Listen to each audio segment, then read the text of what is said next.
제가 제일 싫어하는 게 희망 고문인 거 저를 오래 지켜온 분들은 누구나 다 아실 텐데요. 제가 오늘 오전에는 YTN 다녀왔고요. 여러 언론사와 방송국을 돌면서 방송을 하다 보니까 최고위원 때부터 연락하던 정치부 기자들, 법조계 기자들 최근 들어서 저한테 연락이 많이 옵니다. 어느 정도 정보 보고를 받는 반장이나 뭐 데스크급의 어떤 중진 기자들도 이번 주 들어서 이런 이야기를 많이 하더라고요. 사실 지난주까지만 해도 주요 언론사 간부들은 탄핵 인용 가능성을 매우 높게 봤다. 그런데 대통령 구속 취소와 그에 따른 여파, 이 감사원장과 중앙지검장에 대해서 8대 0으로 소수 의견 없이 완벽하게 탄핵 기각이 되는 걸 보면서 이제는 언론사 내부적으로도 대통령 탄핵 기각 각하, 윤석열 대통령 복귀를 준비하고 있다. 여러분, 이거 제가 지어내는 말이 아닙니다. 제가 그냥 하는 말이 아니고 공무원들이 벌써 분위기가 바뀌고 있거든요. 윤석열 대통령이 탄핵됐다는 이유로 주요 정부 부처에서 대통령실 직원들한테 전화도 안 하고 회의도 안 하고 자기들 멋대로 정책을 발표했어요. 그랬던 공직사회 분위기가 대통령님의 구속 취소 석방 이후로 갑자기 뚝 끊겼던 전화가 부처 공무원들한테서 온답니다. 이건 제가 대통령실의 참모들한테 직접 들은 이야기예요. 바람만 불면 갈대처럼 눕는 공무원들이 윤석열 대통령님의 복귀 가능성을 높게 보면서 공직사회의 분위기가 바뀌고 있다는 뜻입니다. 특히 공무원들이 가장 무서워하는 기관이 바로 감사원입니다. 공무원들에 대한 감찰 권한이 있기 때문이죠. 이 최재해 감사원장의 탄핵 기각과 복귀로 인해서 지금 댓글 단 것처럼 박쥐 같은 공무원들이 바로 냄새 맡게 되는 거거든요. 그리고 그게 언론이 뭐라 떠들고 뭐 확인 안 되는 찌라시나 막 안부만이 나는 유튜브에서 이렇게 저렇게 말하는 것보다 가장 정확한 현재의 분위기라고 보면 되는 겁니다.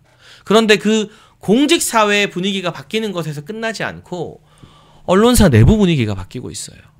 오늘 저와 대화를 주고받은 언론사의 간부들은 실제로 얼마 전까지만 해도 언론사 내부에서 비공개로 조기 대선 준비 TF를 만들어서 취재할 준비를 하고 있었다고 말해주더라고요. 대통령님이 탄핵되고 대선 국면이 열리면 2달 동안 빡세게 취재해야 되니까 아예 별도의 조기 대선 취재팀도 만들었대요. 그런데 오늘 점심때쯤에 저랑 통화하고 이야기하면서 무슨 말을 했냐면, 제가 거짓말하는 게 아니에요, 여러분. 있는 그대로 이야기만 전해드립니다. 지금 조기 대선 준비하는 TF의 업무가 중단됐다. 왜냐? 윤석열 대통령께서 돌아오실 가능성이 높아졌다고 언론사의 고위 간부들도 판단하고 있기 때문에 괜히 조기 대선 준비한다고 막 들쑤시고 다니고 예산 쓰고 해봤자 이거 완전 헛수고되고 말짱 도루묵 될 수 있어서 지금 현재로서는 각 언론사마다 비공개로 준비하던 조기 대선 취재팀, 그러니까 대선이 열리면 여러분 취재만 하는 게 아니라 선거방송을 준비해야 되거든요. 선거방송 보시죠. 총선 때도 있고 지선 때도 있는데 막 화려한 컴퓨터 그래픽부터 해서 선거방송에 출연하는 방송 패널 섭외도 해야 되고 진행자도 따로 만들고 특집 프로그램, 특집 세트 이런 거 다 만들어 놔야 돼요. 이런 거 업체랑 계약하고 하는 거 다 돈 드는 일이에요.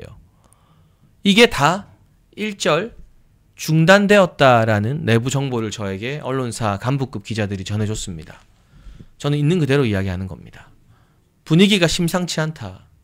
윤석열 대통령의 복귀 가능성이 상당히 높아졌다라는 자체적 판단을 하고 있는 여러 증거들이 제 피부에 와닿게 소식으로 전해지고 있습니다. 일단 오늘 오전에 최재해 감사원장과 이창수 중앙지검장 등에 대한 민주당의 탄핵이 릴레이 기각, 그리고 좌파 판사들마저도 백기투항해서 8대 0이라는 스코어로 도배가 되었거든요. 전체적으로 목회님 총평 한번 해주시죠. 가장 재밌는 거는 문영배가 그러니까요. 소수 의견에 안 들어갔다는 거. 네, 그게 가장 재밌었습니다. 네. 그런 것들이 우리가 그동안 열심히, 그러니까 뭐 이런 거죠. 우리가 그냥 단순히 뭐 인신공격 이게 아니라 정말로 그 판사가, 재판관이 재판 진행을 잘못하고 있는 부분에 대해서 정말 설득력 있게 여론을 잘 형성을 했어요. 그래서 문영배가 조금도 이런 일에 이름 오르내리는 것 자체가 부담스러워하는 그런 모습을 보였습니다. 이런 것이 우리 윤석열 대통령 판결과 관련해서도 우리가 그동안 얼마나 이 윤석열 대통령 탄핵 심판 자체 절차가 얼마나 잘못됐는지 뭐 우리가 일반인뿐만이 아니라 법 전문가들 특히 헌법 전문가 허영 교수 뭐 이런 분들이 10가지나 지금 절차를 위반했다 이런 이야기로 지금 이미 설득을 한 논리가 있지 않습니까? 예, 우리가 또 강하게 또 마지막까지 방심하지 않고 밀어붙이면 이긴다. 오늘 확인했으니까 계속하면 됩니다. 하던 대로. 그러니까 저는 오늘 우리 멸콩TV 썸네일도 나중에 문영배의 백기투항, 뭐 문영배도 쫄았다 이렇게 바꾸면 좋을 것 같은데 네. 바로 그 부분을 지적하고 싶어요. 여러분 최재해 감사원장 탄핵은 8대0 나왔지만 그 안에 소수의 별개 의견이 나왔어요. 그게 뭐냐면 이미선, 정계선, 정정미 이 3명이 감사원에서 훈령을 바꿔서 국무총리가 감사를 청구할 수 있게 해줬거든요. 그렇죠. 이게 위법이다. 그러니까. 그리고 국회가 회의록 보여달라 했는데 안 보여준 거 위법이다. 그치만 그게 탄핵할 정도는 아닌데 위법은 위법이라고 별개 의견을 달았어요. 근데 나머지 재판관 5명은 그것도 위법 아니라고 해서 아니라 했죠. 다수결에 의해서 이건 위법이 아니게 된 겁니다. 네. 근데 여기서 행배가 빠진 거예요. 그러니까요. 아니 이미선, 정정미, 정계선이 이 와중에도 좌파들한테 충성하겠다고 우리가 차마 탄핵은 못하지만 탄핵 찬성은 못하지만 그래도 나름 별개 의견을 달아가면서 최재해 감사원장한테 스크래치를 내는 그러니까. 편하게 쓰는 말로는 기스를 내는 그런 눈물겨운 노력을 하는데 행배는 어디 간 거예요? 여기에 행배 이름이 쏙 빠진 게 너무 신기하지 않아요? 그 눈물겨운 노력을 하는 이유가 있지 않습니까? 네. 그들에게는 자기들 퇴임하고 난 이후에 좌익 진영에서 아주 그냥 잘 먹고 잘 살기 위해서 좌익 진영에 버림받지 않기 위해서 충성 맹세하듯이 자기 이름을 기록하는 것이거든요. 그것도 부담스러울 정도로 문영배가 그동안 재판 진행을 너무 잘못해가지고 조그만 무리수도 두기가 너무 부담스러운 거죠. 네. 예. 그러니까 행배 어디 갔어? 예. 이거예요. 행배가요. 그 헌법재판소에 계속 이제 모이시는 분들이 이미 사람들의 패턴이 누적되어 있지 않습니까? 네. 차 번호 몇 번 차가 몇 시에 나가는지 다 알아요. 다 안다면서요. 그래서 네. 5시 반이면 문영배는 이제 퇴근하는 시간이다. 저 이제 또 가가지고 또 칼퇴한다면서요. 네, 퇴근하는 길에 또 인사 한번 해줄 건데 그 시간에 가장 그 헌재가 뜨거워집니다. 달궈져요. 그런 것들이 그리고 어제 말씀드린 것처럼 헌법재판소의 직원들이 창문 밖으로 이렇게 내다볼 정도로 확실히 정말 뜨겁게 이목을 끌고 있거든요. 이런 것들이 행배를 잘 참교육해주고 있다. 이렇게 말씀을 드리겠습니다. 저는 그래서 이 말씀을 드리고 싶어요. 우리가 유튜브에서 여론을 만들고 헌재 게시판 여러분 소홀히 하시면 안 돼요. 제가 네. 어제도 말씀드렸지만 하루에 한 번씩 습관적으로 헌재 게시판 가서 글 써주세요. 좌파들이 좌표 찍고 달려들거든요. 그리고 문영배 우리 멸콩TV 식구인 유동규 본부장님이 문영배 타겟형 집회하잖아요. 합법적이고 평화적으로. 네. 이런 것들이 소용없다. 뭐 조선일보가 건방지게 이런 글 쓰더라고요. 거리로 모이고 광장으로 모이는 거 오히려 역효과다. 저질 정치래요. 네, 근데 아니잖아요. 결과적으로 문영배가 쫄았잖아요. 문영배가 그 와중에 자기 이 행범방 논란으로 곤란하게 만들었던 고등학교 동기 카페를 탈퇴했거든요. 네. 그러니까 문영배는 굉장히 작은 거 하나하나 민감하고 소심하게 대처하고 벌벌 떠는 사람이라는 게 이미 드러났어요. 그 정말 얼굴에 소인배가 써 있습니다. 그래서 네. 오늘 이제 탄핵 기각 판정할 때 표정 보니까 완전히 질려서 백기 들었다라는 이야기가 나오는데 이재명과 우원식이 난리치면서 막 장애 집회 갑자기 하고 그렇죠. 우원식이 기자회견하고 하는 걸 보면 지금 문영배 마음대로 재판 진행이 안 된다. 그런 거예요. 그러니까 문영배가 하도 욕을 먹다 보니까 소수 의견에서도 빠졌다. 미선아, 정미야, 개선아 이번엔 너네들만 좀 총대 매라. 나 많이 묻다 아이가. 문영배가 이런 말을 했겠죠. 그러면 이게 뭐다? 우리의 노력이 우리의 유튜브를 통한 여론전이 우리의 장애 집회가 헌재 앞에서 밤새는 분들이 광화문과 여의도에 모이는 분들의 노력이 소용없거나 역효과를 불러일으키는 게 아니라 헌법재판관들의 심장부를 겨누고 이게 엄청난 효과를 발휘하고 있다는 게 오늘의 소수의견 5대3에서 드러난 거라고 봐요, 저는. 그 극좌 집회에서 하는 억지 쓰는 거랑 네. 가령 이제 뭐 무슨 장현 뭐 이런 데랑 달라요. 여기는 논리가 있고 팩트가 있습니다. 네. 법리가 있고 전문가들이 함께하는 그런 뭐 법 전문가들이 함께하는 그런 집회거든요. 내용적으로 헌법재판관들도 무시하기가 어려워요. 그러니까 저거는 그냥 저질이다 하고 무시한다고 해서 본인의 어떤 그 현재 그리고 퇴임 이후의 평판에 스크래치가 없는 게 아닙니다. 그래서 우리가 정말 지금 우리가 이미 지금 논리와 이런 건 다 준비가 되어 있습니다. 그냥 우리가 지금은 현장에서 보여주는 것 최선을 마지막까지 다하자 이렇게 말씀드려요. 네, 그래서 지금 이 남은 고비 막판 스퍼트를 올려야 될 시기에 방심하지 않고 이번 주말에 집회도 많이 나오시면 좋겠고요. 네. 헌재 앞에서 고생하는 분들 30분이라도 시간이 날 때 들러서 함께하고 응원해 주시면 좋겠다는 말씀을 드리겠습니다. 이 어설픈 소수 의견 5대3에서 문영배가 빠진 거, 행배가 쫄았다. 저는 이걸 좀 대대적으로 광고했으면 좋겠어요. 그러니까요. 그래서 제가 아까 썸네일도 그걸로 하자라고 말한 게 문영배의 어떤 변심 내지는 문영배의 어떤 겁먹고 위축되는 모습이 이 좌파들에게 많은 영향을 끼치는 거예요. 그러니까요. 문영배가 헌법재판관 4명 중에서 이재명이랑 제일 친한 사람이잖아요. 이재명과 부부 동반 식사도 할 정도의 사람이잖아요. 맞습니다. 우리가 보통 사회생활하다가 만나면 우리끼리는 이렇게 어쩌다 뭐 저녁 먹을 수 있어도 부부 동반, 커플 동반 같은 건 정말 막역한 사이 아니면 못 하거든요. 사적으로 호감 없으면 안 네, 돼요. 예. 그 정도의 사이인데 그 문영배가 빠진 거예요. 이건 그렇죠. 뭐냐? 헌재 내부에서 재판관 8명이 모여서 회의하는데 분위기가 심상치 않다. 좌파들이 고집 피우는 걸 이제 더 이상 보수 성향의 판사들이 안 들어준다는 뜻인 것 같아요. 맞습니다. 지금 확실히 지금 분위기가 너무 왔으니까. 그리고 또 이제 오늘 또 하나 아주 의미 있었던 탄핵 판결이 검사 3명에 대한 판결이잖아요. 네. 요것도 너무 재밌는 게 그 직후에 이창수 서울중앙지검장이 이제 또 법사위에 가가지고 뭐 이제 질의응답을 하는데 네. 아주 그냥 민주당 의원들이 이연타로 질릴 수밖에 없는 그런 그림이었어요. 그것도 하나씩 풀어가죠. 네. 예.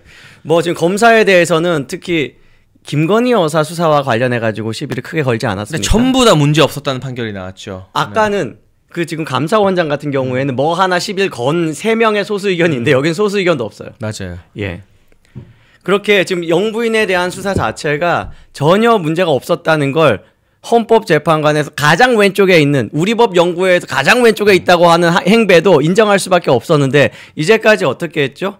지금 검찰이 편파적으로 수사한다는 이유로 이재명은 자기가 당하는 수사가 편파적인 수사인 것처럼 그 정치적 프레임을 하기 위해서 검사들 탄핵을 일부러 한 것입니다. 이런 것들이 오늘 완전히 그냥 그 진실이 밝혀졌고 제가 가장 안타까웠던 거는 이제까지 우파 진영, 그러니까 작년 한 해만 볼게요. 24년도에 김건희 여사를 언급하면서 비판 발언을 했던 정치권의 여당과 야당을 비교해보면 이재명보다 한동훈이 김건희 여사 비판이 더 많아요. 국민 눈높이 운운하면서. 네. 2.5배 많이 비판을 했습니다. 그것들이 전부 다 공허한 민주당의 정치적 이재명의 자기 사법 리스크를 덜기 위한 정치적 프레임이었는데 그걸 더 이용한 게 한동훈이라는 거 우리가 여기에서 오늘 이걸 다시 한번 재상기해야 돼요. 네, 그래서 한동훈이 이 이창수 중앙지검장 체제 중앙지검이 김건희 여사 도이치모터스 불기소했을 때 뭐라 말했느냐.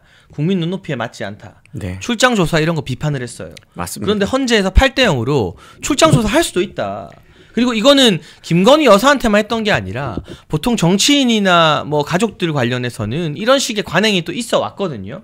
다 떠나서 아예 그 누구예요? 누구죠?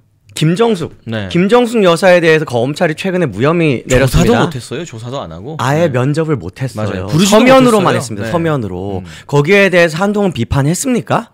국민 눈높이 이야기했나요? 어떻게 국민 눈높이가 윤석열 대통령을 향해서만 비판할 때 나오죠? 한동훈한테 문재인과 김정숙은 절대 존엄이기 때문에. 그렇죠. 그리고 최애 정치인이기 때문에 아마도. 네네. 그래서 검찰이 김정숙과 이 문재인 전 대통령 사위 관련된 사건으로 문다혜 등을 대면 조사하려고 할 때 필요하면 우리가 양산에 찾아가겠다는 말도 해요. 그렇죠. 이게 출장 조사잖아요. 그렇죠. 근데 그조차도 문재인 못했어. 측에서 다 거부해요. 그러니까 조사가 안 돼요. 근데 김건희 여사는 어쨌든 현직 영부인 신분으로는 사상 최초로 대면 조사에 응해서 협조를 한 거잖아요. 그러니까. 조사를 받은 거잖아요. 네. 근데 그걸 헌재에서도 좌파들마저도 소수 의견을 다는 이 정계선, 이미선, 정정미마저도 별개 의견을 안 달고 문제가 없다 했어요. 그러니까. 그리고 불기소도 이건 검찰의 결정이다 라고 했거든요. 맞습니다. 그런데 이걸 가지고 문제를 이재명보다 2.5배 더 삼았던 한동훈에게 지금 기자들이 정말 이 언론에 정신이 남아있다면 가서 당신 옛날에 이거 국민 눈높이 안 맞는다고 했잖아. 출장 조사 문제 있다며. 헌재 판결에 대해서 무슨 생각이냐라고 마이크 들이대고 물어봐야 되는 거 아니겠어요? 지금 기자들이 반드시 그걸 해야 되는 게 오늘 국회 그 질의 보셨나요? 박균택 민주당 의원이 박균택은 어떤 사람입니까? 이재명 그 뇌물 비리 범죄 변호한다고 변호하다가 공천 받은 사람입니다. 맞아요. 그 사람이 이 지금 이창수 검사 지금 서울중앙지검장을 뭐 거의 신문하듯이 몰아붙이면서 한 말이 한동훈도 이런 말을 했다. 국민 눈높이에 맞지 않다고 하지 않았냐라고 인용을 하면서 이야기합니다. 국회에서 나온 발언이니까 기자들이 이거 놓치면 안 됩니다. 오늘 가장 중요한 장면이에요, 그게. 그러니까 영부인에 대한 민주당의 공격에 근거가 되어주는 게 한동훈의 발언이 된 겁니다. 예. 그래서 이 결국에는 김건희 여사를 향한 악마와 프레임의 일환이었던 것이다.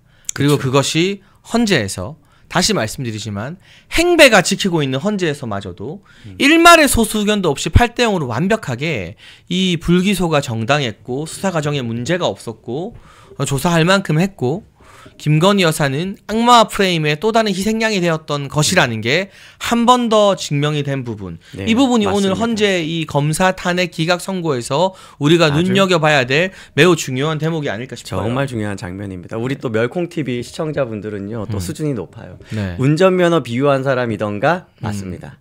네. 예, 박균택이 기자들한테 그 이재명의 아마 그때는 이제 그 구속영장 실질심사 때, 그러니까 체포동의안 통과되고 구속영장 실질심사 때 그 아마 위증교사와 관련해서였나요? 뭐 그때 이제 운전면허의 그 서명을 그거네요. 그 성남시장 때 네. 결제 서류에 사인한 걸 가지고 그 운전면허증에 다 지금 거기 뭐죠? 도로교통 경찰서장 뭐 이런 거 찍히는데 뭐 서명 있으니까 그거 다 결제한 거냐 이런 식으로 비교했던 그 사람 맞습니다. 그 정도 헛소리 해야지 공천 받습니다. 민주당. 그러니까 이제 민주당의 공천 공식은 간단하죠. 이재명과 관련자들 변호해주면 무조건 공천 받는다. 그러니까요. 뭐 그 증거 중에 한 사람이 박균택이고 그 외에도 많이 있다는 말씀을 드리고요. 계엄 전국 이후에 우리가 사법부와 수사기관이 굉장히 정치 편향적이라는 걸 계속 확인하잖아요. 바로 박균택이라는 자가 제 기억에 광주지검인가 고검장까지 맞아요. 한 사람이에요. 고위검사 출신이죠. 예, 그렇게 아주 검사 시절부터 그들에게 잘 보이면 수임도 잘하고 그 이후에 공천까지 받는다. 이런 걸로 계속 학습되어 가는 거죠. 지금 또 새로운 또 신진 뭐 검사라든가 변호사들이 이런 걸 보면서 뭘 배우겠습니까? 우리가 이재명 쪽에는 바짝 엎드리면은 콩고물이 나온다. 그 반대로 해가지고는 이창수처럼 탄압당한다. 이런 걸 어떻게 해야 됩니까? 우리 국민들이 여론으로 뒤집어야 되는 거예요. 박균택 같은 사람이 얼굴을 못 들게 우리가 강력하게 압박을 해야 됩니다.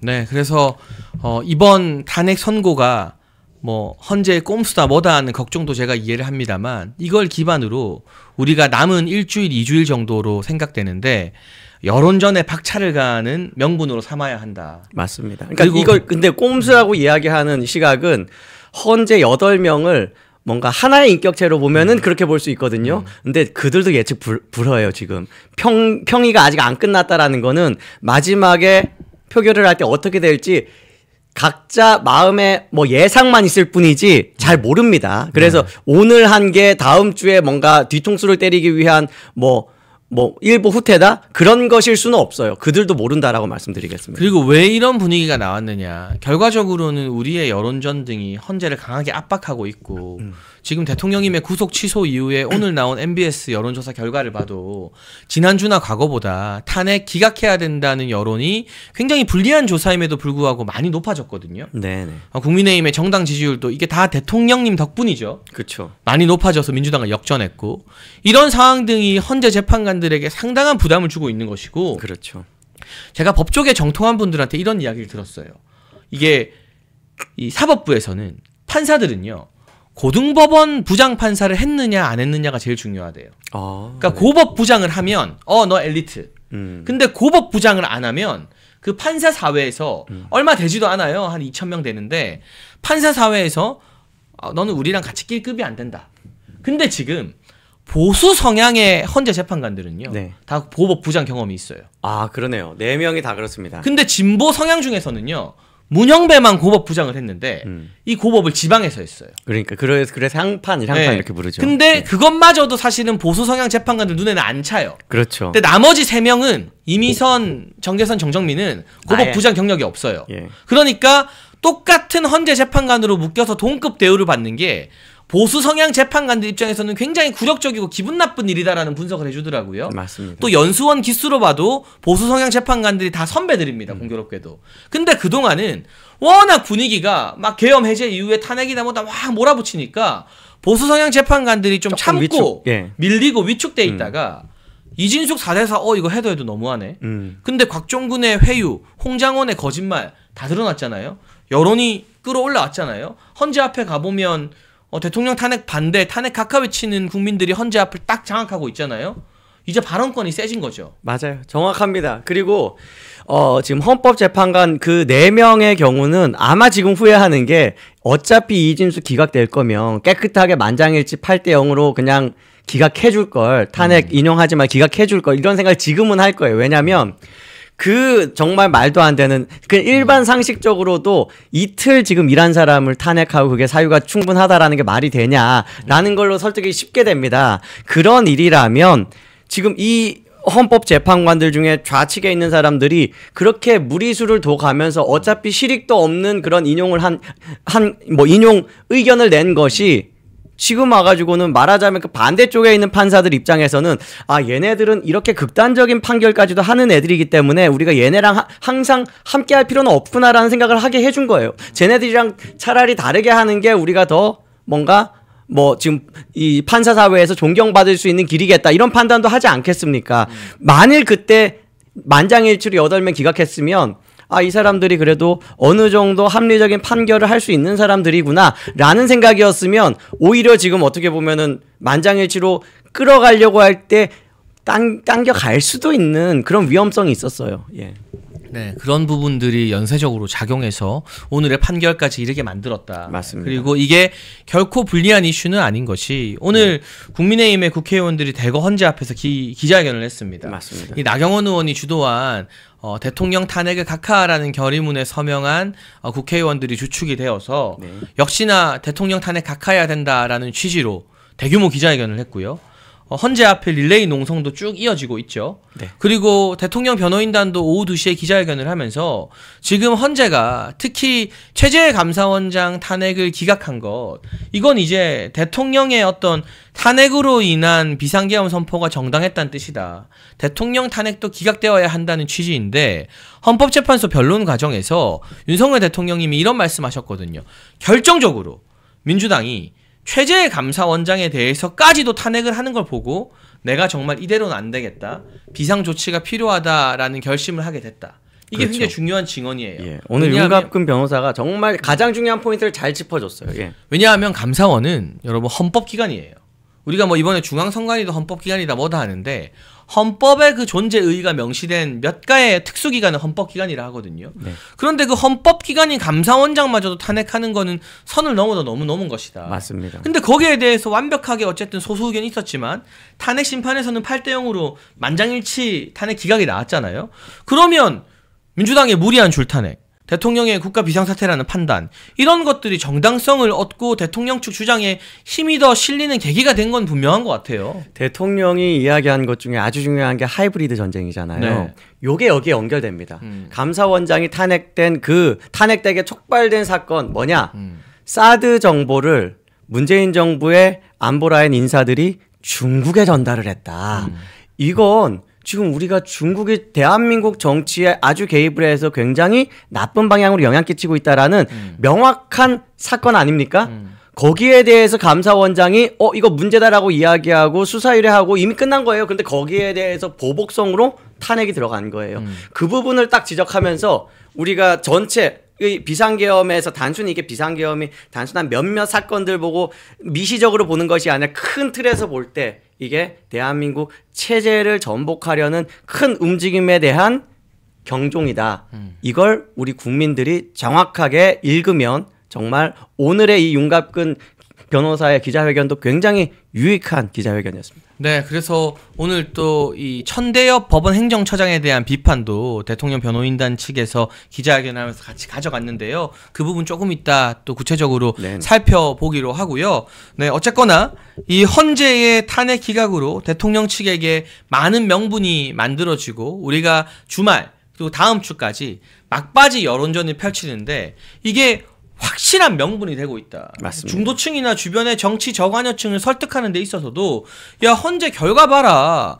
줄줄이 탄핵한 거 전부 다 줄줄이 기각되는 거 아니냐. 이런 식으로 헌재에서 좌파 판사들도 부정할 정도의 줄 탄핵을 했는데 이게 국정마비가 아니면 뭐가 국정마비냐라고 아주 간명하게 설명할 수 있게 된 것 같아요. 심지어 민주당에서 오늘 윤곽근 변호사도 그 얘기를 했는데 민주당에서 우리 국무위원 11명 이하로 만들어가지고 정부를 마비시킬 수도 있다. 우리가 그걸 할 수 있다. 할 거다. 이렇게까지 이야기했던 적이 있거든요. 그 부분을 딱 짚어서 봐라. 쟤네들은 지금 행정부 마비시키는 것 자체가 목적 아니냐. 자기네들 원하는 바를 이루기 위해서 이런 부분에 대해서 또 언급을 했습니다. 더 타당성이 생긴 것이죠. 근데 이랬더니 오늘 한 언론사 단독 보도가 나왔는데 민주당이 이제 감사원을 국회로 이관하는 것을 검토한다. 그러니까 이게 뭐냐면 독립적인 헌법기관으로 두는 게 아니라 국회 산하기관으로 만들겠다. 그럼 결국 국회를 장악하고 있는 민주당이 감사원이라는 기구를 자기 입맛에 맞게 민주당의 하수인으로 만들 수 있다는 거거든요.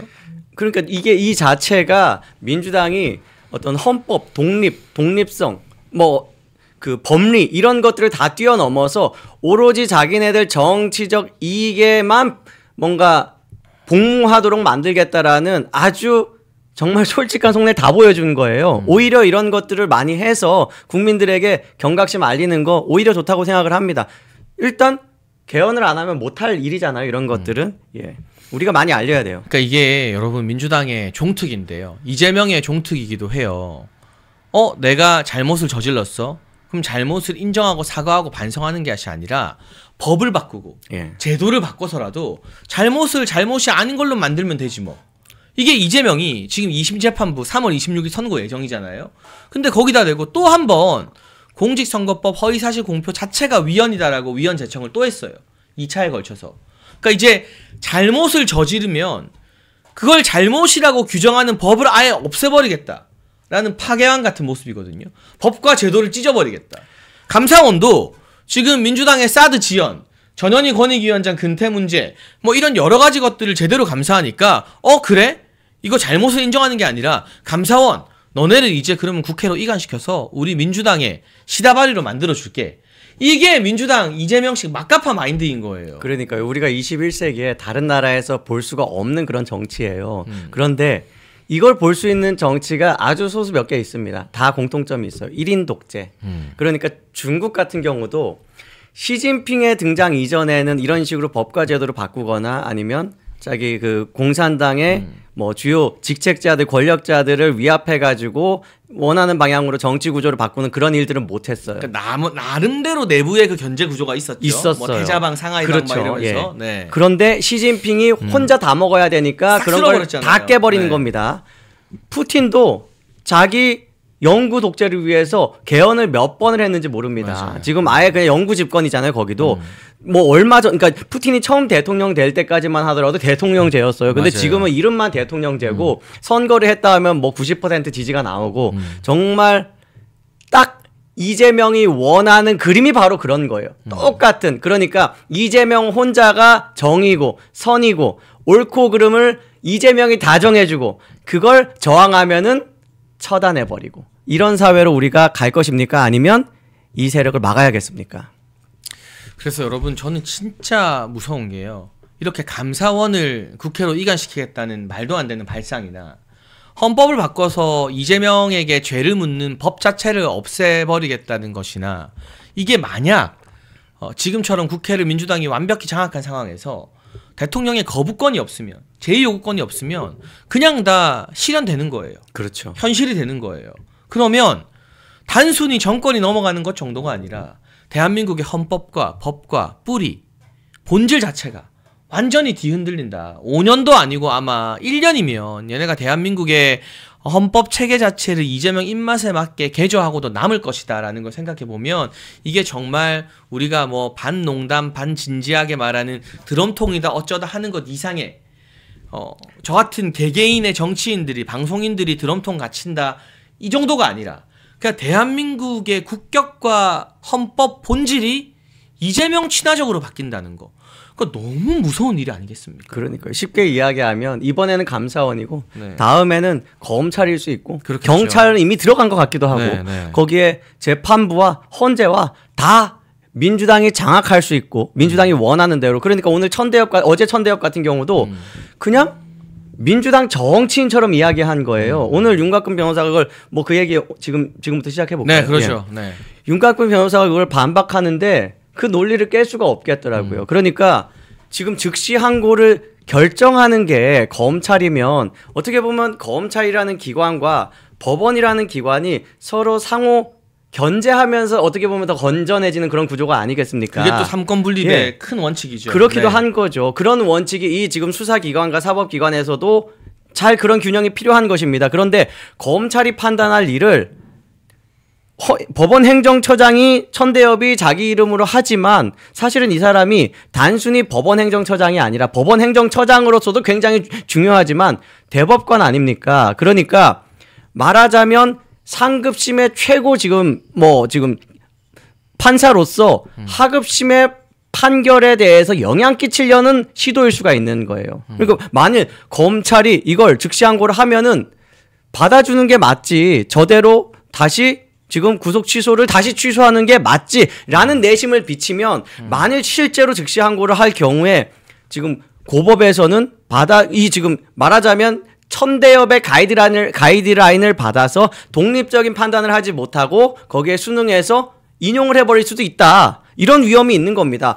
이렇게 지금 정치적으로 타락해버린 게 사법부예요. 대법관이. 근데 알고 보니까 이 천대엽 법원 행정처장 누가 대법관으로 지명했는지 아세요?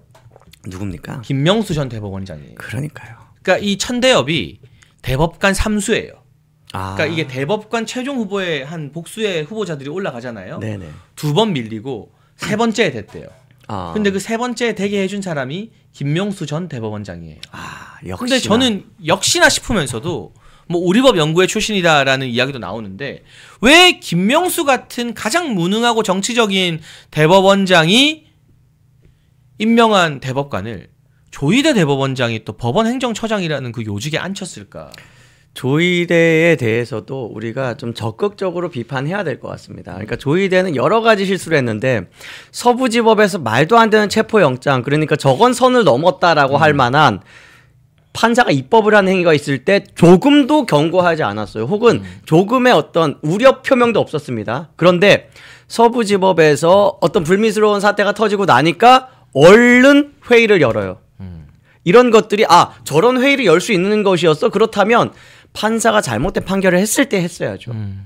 우리가 대법원장 왜 가지고 있습니까? 굳이 그런 일이 없으면 대법원장을 따로 뽑을 수가 없죠. 정말로 모든 판사가 다 독립적이라면 그냥 위계를 없애버리면 되죠. 그럼 왜 위계를 만들었냐? 그럴 때 목소리 내야 되는 것입니다. 그러니까 이제 여러 고민 끝에 윤석열 대통령께서 조희대 대법원장을 지명했겠지만 사법부든 정치권이든 정부든 너무 안이하게 그렇죠. 그냥 이 사람 괜찮겠다 싶어서 쓰다 보면 이게 다 배신자가 되고 나라를 좀먹게 되는 거예요. 그게 이번 대통령의 비상계엄과 그 이후 탄핵 국면에서 적나라하게 드러나잖아요. 이호영 경찰청장 대행, 김선호 국방부 장관 대행, 그리고 한동훈의 연수원 동기인 김서구 법무부 장관 대행. 지금 국회 나와서 하는 거 보세요. 천대엽도 마찬가지고 가관이에요. 대놓고 그냥 대통령 탄핵에 표를 던지고 이재명한테 줄을 선 거나 다름없는 발언과 행동 등을 보여주고 있거든요. 애초에 저런 사람들이 제대로 검증되지 않고 저 자리,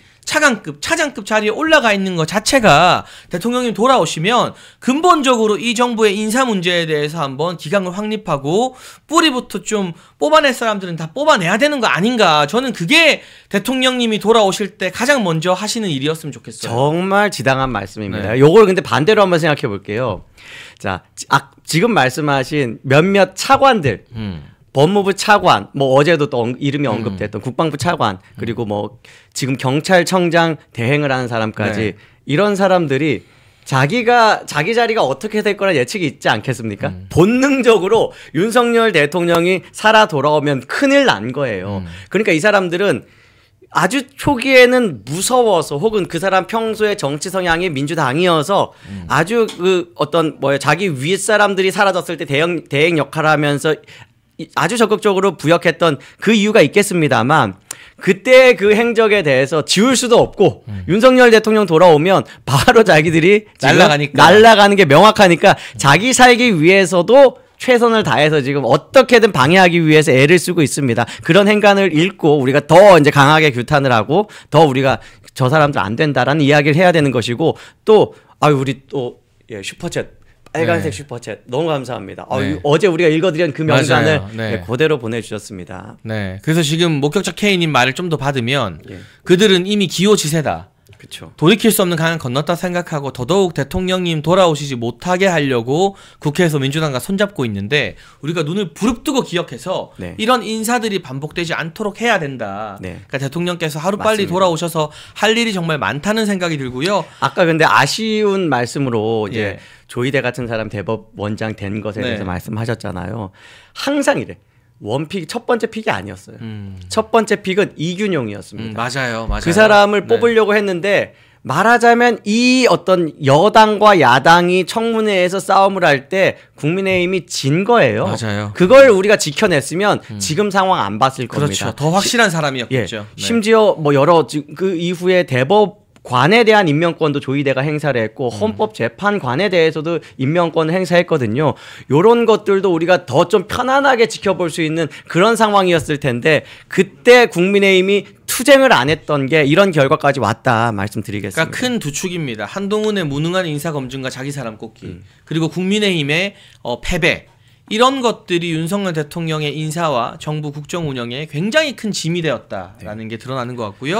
그럴 때도 조중동도 하나같이 그 지금 대통령의 픽에 대해서 대통령의 선택이 잘못됐다라고 내부 총질을 했어요. 그러니까 대통령이 어쩔 수 없이 그 첫 번째 선택을 꺾고 지금 두 번째 선택을 올리니까 이런 사람이 계속 되는 거예요. 윤석열 대통령 변호인단이 지금까지는 헌재에 변론 제기 신청할 상황이 아니다라고 선을 딱 그었어요. 그렇죠. 그러니까 일각에서는 변론 제기해야 되는 거 아니냐. 근데 이거 말하는 사람들 공통점 대통령 탄핵을 찬성했거나 한동훈 편이거나. 근데 변호인단이 다시 한번 명확하게 변론 재개가 중요한 게 아니라 빠른 각하 결정이 중요하다. 맞습니다. 이거 어떻게 보십니까? 그러니까 지금 변호인단에서도 윤곽근 변호사도 그 이유를 잘 설명을 했습니다. 네. 지금 이제 변론 재개에 대해서는 가령 이제 아주 이상한 건 주진우가 가장 먼저 이제 그 주장을 하지 않았습니까? 변론 재개해야 된다고. 그런데 거기에 대한 심지어 국회 내에서의 반박, 의원총회에서의 반박도 있지 않았습니까? 장동혁 의원 같은 경우는 그렇다가 마흔역 들어오면 어떻게 할 거냐. 그러니까요. 이 이야기 하지 말자라고 공개 발언을 했더라고요. 네. 그리고 어차피 결정하는 건 지금 주진우가 정식 청구하는 게 아니잖아요. 맞아요. 주진우는 입으로 떠드는 것이고 변호인단이 지금 어떻게 결정을 하느냐. 사실 변호인단의 결정도 대통령의 결정인 것이죠. 그런 것이 중요한 것인데 그냥 본인의 보통 이제 이런 거죠. 이게 자기가 정말 진지하게 원하는 일이 아니면 조언 한번 했다가 아니면 그냥 접으면 되거든요. 여러 가지 다양한 의견이 있습니다인데 주진우는 재차 영상을 자기 채널에 재차 영상을 올려서 그걸 재반박을 해요. 그러면서 여러 가지 이야기하는 것 중에 하나가 그래도 마은혁 임명을 못한다. 마은혁을 임명을 하면 재판이 점점점 더 늘어지고 4월 12일까지 못하고 이런 이야기를 하면서 절대 못할 것이라는 단정적인 표현을 합니다. 그러면 주진우의 이제까지 법리 상식대로 헌법재판소의 재판이 진행이 됐나요? 대통령 탄핵에 대해서는 180일 이내에 하면 되도록 되어 있는데 3개월 내내 끝내려고 속도를 이렇게 비정상적으로 낸 그런 것들이 주진우가 가만히 책상에 앉아가지고 재판이 이렇게 될 거야 저렇게 될 거야 그렇게 생각하는 그 세계관에 부합하나요? 아니잖아요. 저 헌법재판소는 무슨 일이든 할 수 있고 변론갱신도 그냥 하루 만에 너 그 서면 다 봤지? 했어 갱신 땡 이럴 수 있는 설마 하는 짓거리를 하고도 남을 게 바로 좌파들이잖아요. 그게 아니면 도대체 지금 우원식이 왜 기자회견까지 해가지고 마은혁 임명하라고 심지어 자기네들이 지금 줄 탄핵이 다 기각되면서 역풍이 부는데도 불구하고 최상목 탄핵에 대해서 계속 위협을 하는 이유가 뭐겠습니까? 왜 주진우는 저러는 것인가? 그게 한동훈에게 이익이 되기 때문이 아니겠는가? 이렇게 생각하면 오히려 편합니다. 그래서 지금 우원식이 갑자기 뜬금포 기자회견까지 해가면서 마은영 임명을 압박하는 거. 이재명이 완전 죽을 상이 돼서 장애 집회로 사람들 모으고 총동원령 내리고 박서군이라는 좌파 집회에 거두 만나서 그렇죠. 지금 여론전 다시 하려고 하는 거. 민주당 의원들이 갑자기 삭발을 하질 않나. 국회에서 헌재까지 행진한대요. 뭐 행진하고 막 국회의원 100명 이상 모여서. 네. 예. 이거 뭐냐. 이대로는 안 된다는 거거든요. 그러니까요. 그리고 이런 분위기를 대통령 변호인단도 알기 때문에 굳이 변론 제기할 필요 없다. 그래서 사실 이제 변론 제기할 필요 없는 여러 가지 이유 중에 그러니까 변론 제기의 논리가 이거잖아요. 주진우는 자 새롭게 지금 변한 상황들을 지금 변론 제기해서 반영을 해야 된다라고 이야기하는데 그거 반영하는 건 변론으로만 할 수 있는 게 아니지 않습니까? 네, 추가 의견서나 이런 거 내면 돼요. 이미 변호인단의 네. 의견서 싹 다 냈습니다. 심지어 그 외에 지금 주진우가 언급하지 않은 것까지 의견서를 다 넣고 허영 교수의 의견까지 잘 정리해가지고 이미 다 넣었어요. 그러면 우리가 지금 기대하는 기각을 해줄 거라고 기대하는 4명의 판사들한테는 그걸로 충분합니다. 변론이라는 어떤 그 대중에게 보이는 쇼잉을 안 해도 되는 것이에요. 네, 그런 의미에서 오늘 대통령 변호인단이 오후 2시에 기자회견을 하면서 정확하게 이렇게 말씀드린 거 다시 전해드립니다. 지금까지는 헌재에 변론 제기 신청할 상황이 아니다. 그러니까 우원식과 이재명의 초조하고 다급한 모습, 대통령 변호인단에 변론 제기 신청하지 않아도 된다는 입장 등등을 보면 현재로서 헌재 내부 분위기가 4대4 내지는 5대3 탄핵 기각 쪽으로 가고 있다. 그럼 결국 기각 판정을 내리는 게 부담스러워서 좌파 판사들이 밀리면 각하가 되는 거거든요. 그렇죠. 네. 그렇게 탄핵 각하로 가는 단계에 있는 것 아닌가 하는 소식까지 전해드리고요. 정말 중요한 책 소개 하나만 드리려고 합니다. 여러분, 저희 환신골드 옆에 건국 대통령 이승만 1, 2권 세트가 놓여져 있습니다. 이승만 대통령님의 존영이 표지로 사용되는 거 여러분 보실 수 있는데 올해는요. 이승만 대통령 탄신 150주년 되는 해라고 합니다. 그래서 연개소문과 대조영 등 유명 작품을 쓴 유현종 작가가 이 건국 대통령 이승만이라는 실록 소설을 집필했어요. 나라와 국민을 사랑하는 이승만 대통령님의 삶의 여정을 가슴으로 느낄 수 있는데요. 현재 서점에서는 1권과 2권을 4만원 정가 판매 중인데 오직 멸콩TV 구독자분들께만 택배비 포함해서 4만원의 절반인 2만원에 이 건국 대통령 이승만 1, 2권 세트를 드립니다. 나라를 사랑하는 우리 애국시민 여러분, 멸콩TV 구독자, 시청자 여러분의 힘을 보여주십시오. 아래 번호로 전화 주시면 건국 대통령 이승만 1, 2권 세트를 정가 4만원의 절반인 2만원의 택배비 포함으로 드리니까 이거 정말 인쇄비만 받고 저희가 이승만 대통령 많이 알리고 싶어서 멸콩TV가 준비한 거거든요. 여러분 읽어보시고 자녀분들에게도 권해주시고 사무실에 집 서재에 이게 딱 놓여있으면 그걸로 말 필요 없이 인증이 딱 되는 거예요. 맞아요. 제가 참 안타까운 게 이렇게 이제 젊은 청년들이 이제 연설하는 걸 자주 듣잖아요. 그런데 이승만 대통령 말할 때 자신감이 없어요. 잘 몰라. 그리고 네. 항상 이야기하는 게 공과 과 이렇게 이야기해요. 과가 엄청나게 크지만 공도 있습니다라고 하는 정도 유보적인. 우리가 다 전교조들한테 가스라이팅 돼 있는 그래서 거죠, 그런 거 아니에요. 그 지금 이승만 대통령은요 공으로 사소한 작은 과들을 다 덮고도 남습니다. 그래서 저는 이승만은 우파 필수 과목이 되어야 된다라고 생각을 해요. 우리 반드시 읽어봐야 되는 책이다.